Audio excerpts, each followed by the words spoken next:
There was a moment buried deep in an old interview that most fans barely noticed at the time.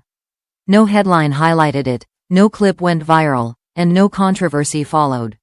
Yet years later, that single comment resurfaced with surprising force. Sam Heughan once admitted there was one thing about Caitriona Balfe he genuinely couldn't stand, and the revelation stunned fans who believed their chemistry was effortless in every sense. To the public, Sam and Caitriona have long represented one of television's most harmonious partnerships. Their interviews are filled with laughter, mutual praise, and an ease that feels almost rehearsed in its perfection. Fans grew accustomed to seeing them finish each other's thoughts, defend one another against criticism, and project a united front whenever Outlander was discussed. That image became so ingrained that the idea of friction felt almost taboo. That is precisely why Sam's comment felt so jarring when revisited. It wasn't delivered with bitterness or sarcasm, but with a casual honesty that suggested it had never been meant as a secret.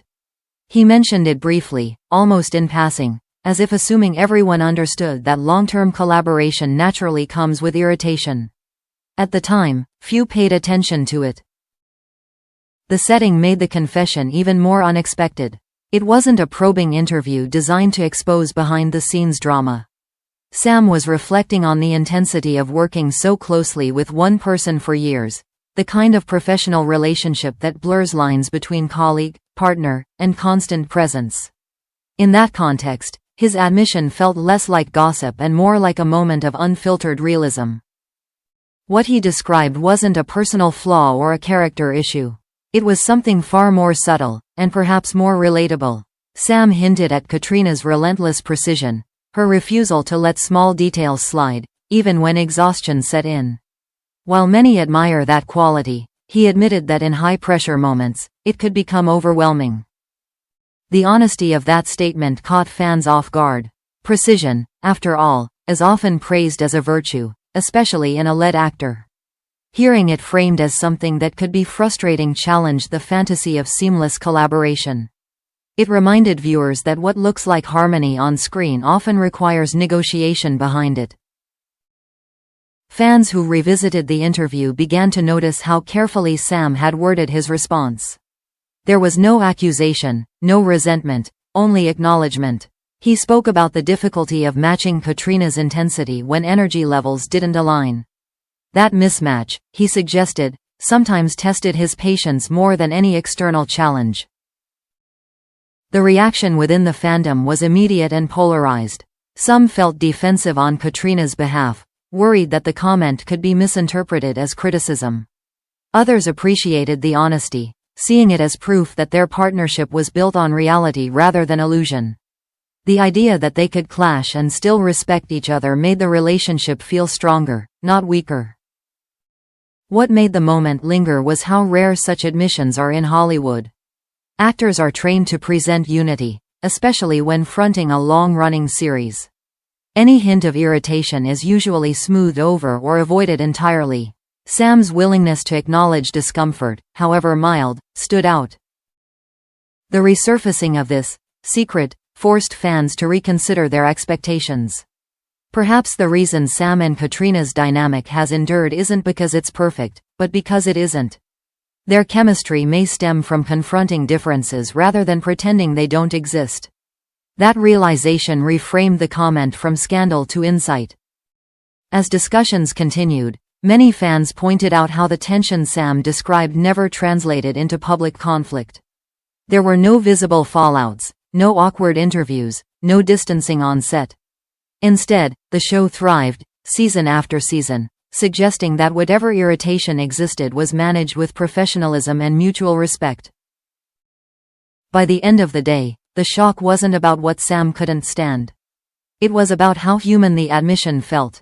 The idea that even the most celebrated partnerships include moments of friction made the story feel grounded rather than sensational. And in that honesty, fans began to see a deeper truth. Sometimes, the strongest collaborations aren't defined by constant agreement, but by the ability to work through what irritates you. Sam's quiet confession didn't dismantle the image fans cherished. It complicated it, adding texture where there was once perfection. And for many, That complexity made the story of Outlander's leads feel more real than ever.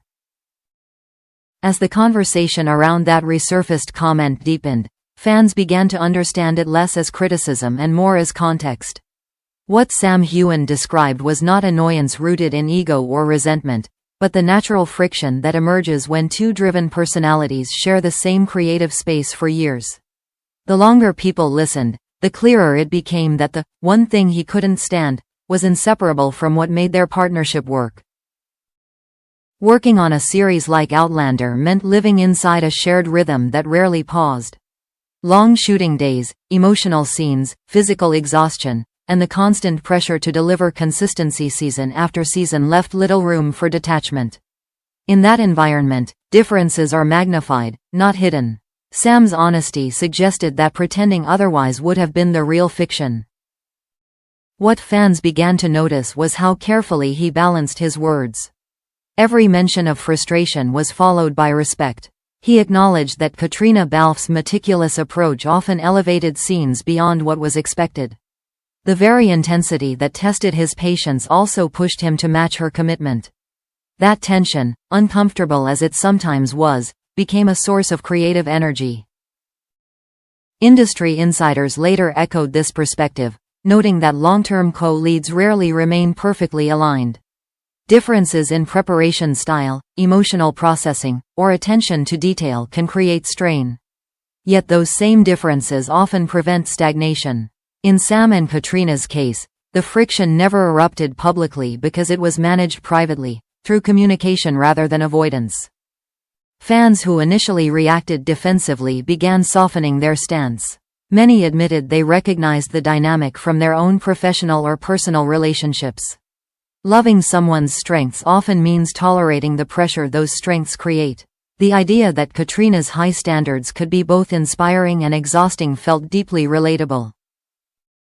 What shifted the tone of the discussion was the absence of negativity in their shared history. Despite years of intense collaboration, there were no reports of on-set conflicts, no distancing during promotions, no subtle digs in interviews. That consistency reframed Sam's admission as evidence of trust rather than tension. You don't speak honestly about irritation unless the foundation is solid. The comment also highlighted an uncomfortable truth about fan expectations. Audiences often demand perfection from the dynamics they admire, confusing harmony with sameness.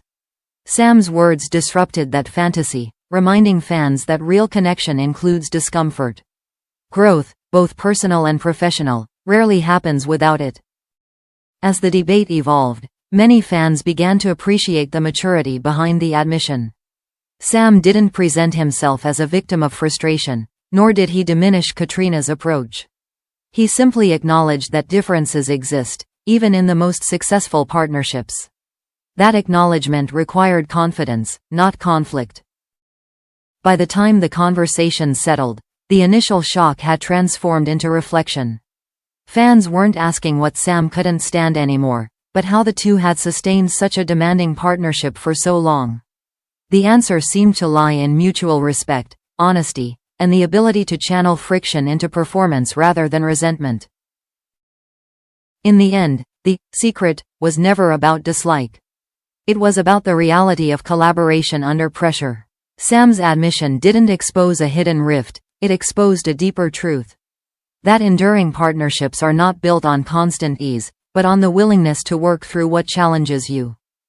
For many fans, that realization changed how they viewed the entire series. The chemistry on screen felt richer knowing it was forged through effort, not accident. The story of Outlander's leads became less about perfection and more about persistence. And in that shift, the relationship felt not weaker, but profoundly real.